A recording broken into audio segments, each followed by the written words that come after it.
Welcome to Section 4, Data Preprocessing.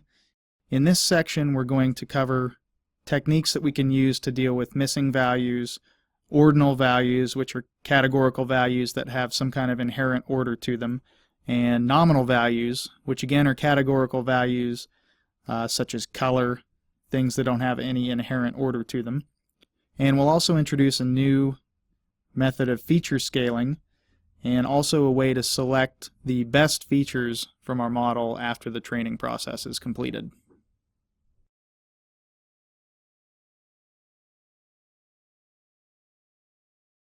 So as usual, we'll place our import statements in the first cell of our notebook. So we're going to import pandas as PD. From the IO library, we're going to import the string IO class. And we're going to import matplotlib.pyplot as PLT. And the string IO class allows us to take our CSV data string, which we're going to create here, and read it in to pandas like it's a file. So it's a string buffer. So let's create some CSV data. There's our column names A, B, C, D, and we'll fill in the first row of data and the second row, and we'll skip a spot because I'm going to show you some tools that Panda has built in that we can use to deal with missing values. And then we'll exclude the last value in the last row.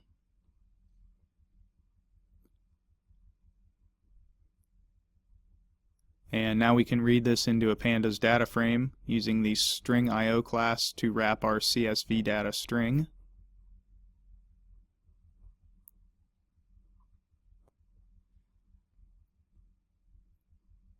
And here we can see the two missing values in C1 and D2.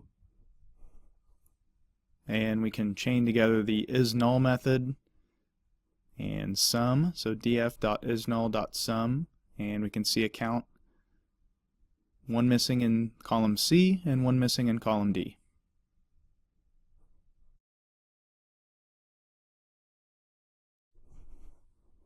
Now we'll take a look at the drop_NA method within Pandas. And there are a variety of keyword arguments you can pass to drop_NA. So if you just do drop_NA, you'll see it'll drop any row that has at least one missing value. We can also drop columns with missing values by passing the axis keyword and setting that equal to 1. So there you can see C and D both had a missing value, so it dropped both of those columns.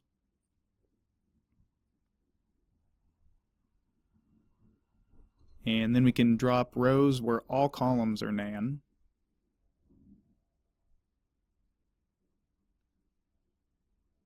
So essentially, if you have one sample that is all nans all the way across, it would drop that row. We don't have any of those, so it keeps our original data frame intact. And then we can also specify that we'd like to drop rows that don't have at least 4 values or 4 non-nan values. So again, df.drop_NA, and we pass the thresh keyword, and you can see it dropped row 1 and 2 because we did have a missing value. There are only 4 values in each row, so that didn't meet the 1 and 2 did not meet the qualifications. And then we can drop rows where nan appears in a specific column. So in this case we'll do column C, and we pass the subset keyword argument, and then you pass a list of columns. So this will drop any rows where the value for column C is nan. And we can see it dropped row 1.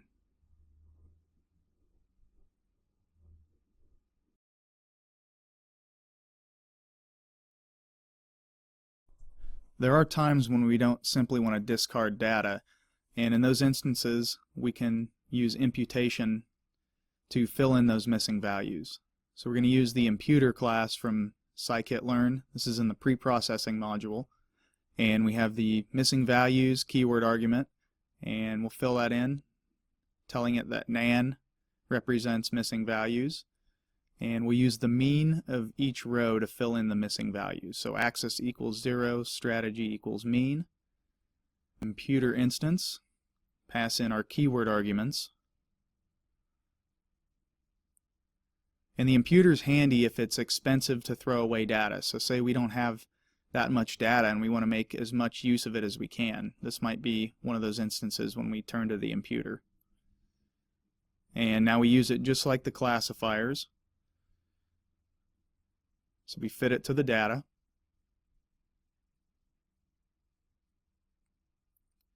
And then we make the transformation in the same way.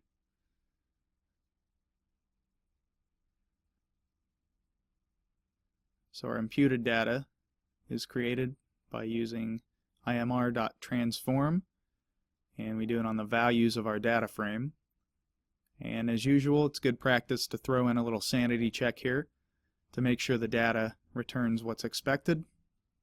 And we can see the missing values are filled in there, 7.5 in row 1 and 6 in row 2. And if we compare that to our original data frame, we can see that the changes were indeed propagated. And we're all set.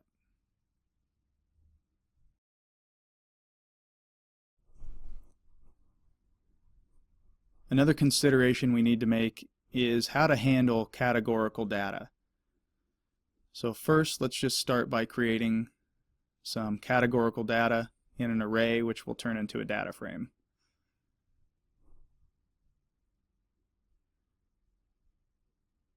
So we'll do a column for color, a column for size. Say we're doing something like shirt size, selling shirts. We have shirt data. And do a price column, and then the class of shirt that each sample belongs to. So this is basically a 3-row data set,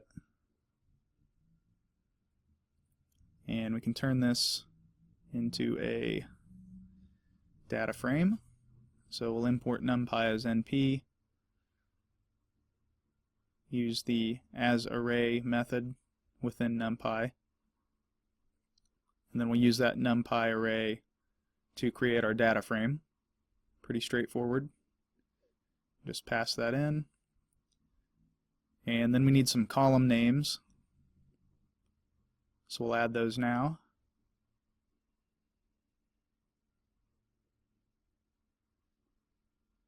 So as I said, we have color, shirt size, price, and then the class label that the shirt belongs to. And again, let's make sure our changes were propagated throughout the data frame, and there we have our categorical data.